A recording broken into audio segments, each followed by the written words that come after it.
Have you ever felt like you're your own worst enemy in relationships? One moment, everything feels perfect, and the next, doubts creep in. Do they really love me? Can I trust them? If you've experienced complex trauma, you're not alone in feeling this way. The ups and downs of any relationship can feel overwhelming when your past tries to shape your present. But here's the good news: you're not stuck. Together, we'll explore why these feelings happen and how to navigate them. Relationships, even the healthy ones, come with challenges. That's just part of being human. But if you've experienced CPTSD, those natural ups and downs can feel like walking a tightrope. It's not just self-doubt that creeps in. You might also find yourself questioning your partner's intentions. Do they actually care about me? Are they hiding something? What if they leave? These questions aren't a reflection of your partner or your relationship. They're your brain trying to protect you from being hurt again. The problem is, this survival instinct can leave you feeling isolated. Let's talk about why this happens and how to start building trust in yourself, your partner, and your relationship. When you've experienced betrayal or neglect in the past, your brain becomes wired to expect more of the same. It's like having an overactive smoke alarm. It goes off at the slightest hint of danger, even when the danger isn't real. For example, your partner might cancel plans because they're exhausted, but your brain says they don't want to spend time with me. Or maybe they don't respond to a text right away, and suddenly, you're spiraling. They're losing interest. This hypervigilance isn't your fault. It's a survival mechanism that once kept you safe. But in the present, it can create a disconnect between how you feel and what's actually happening. Recognizing this is the first step toward healing. CPTSD doesn't just make you question yourself, it can make you question your partner too. And those doubts can grow quickly. Are they being honest with me? What if they're keeping secrets? Can I really trust them? When these thoughts arise, try this 3-step process. 1. Pause and notice the doubt. Say, I'm feeling unsure right now. Acknowledge it without judgment. 2. Ask yourself where it's coming from. Is this fear tied to something your partner has done, or is it tied to past pain? 3. Reframe the thought. If it's a trauma response, remind yourself, my feelings are valid, but they don't reflect the full truth of the situation. This practice creates space between the doubt and your reaction, allowing you to respond from a place of clarity instead of fear. Doubts thrive in silence, but trust grows when we bring them into the open. It's hard to admit when you're feeling unsure, but healthy communication can transform your relationship.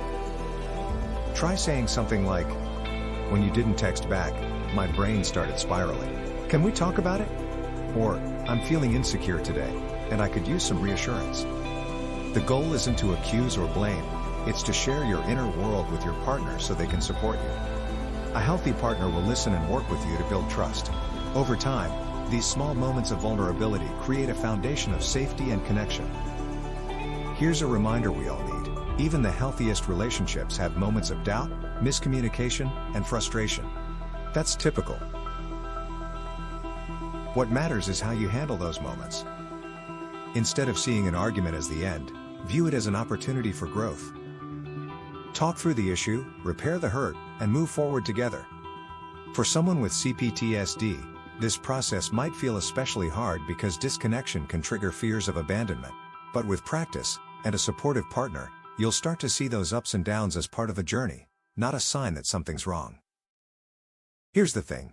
It's hard to trust your partner fully if you don't trust yourself. That's where self-worth comes in.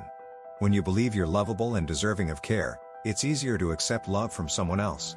Start with small practices to rebuild that trust in yourself. Each day, write down one thing you did well, no matter how small. When you make a mistake, remind yourself, I'm human, and I'm learning. Practice self-compassion by talking to yourself like you'd talk to a friend. As you strengthen your self-worth, those doubts about your partner will start to quiet. You'll trust not just their love, but your ability to navigate the relationship together. Healing doesn't happen in isolation. A caring partner can be a powerful source of support, but it's important to remember they're not there to fix you. Instead, think of your relationship as a team effort, two people learning and growing together. When you approach challenges as partners, not adversaries, you create a relationship that feels safe and empowering. That's the kind of love you deserve. Let me share a quick story.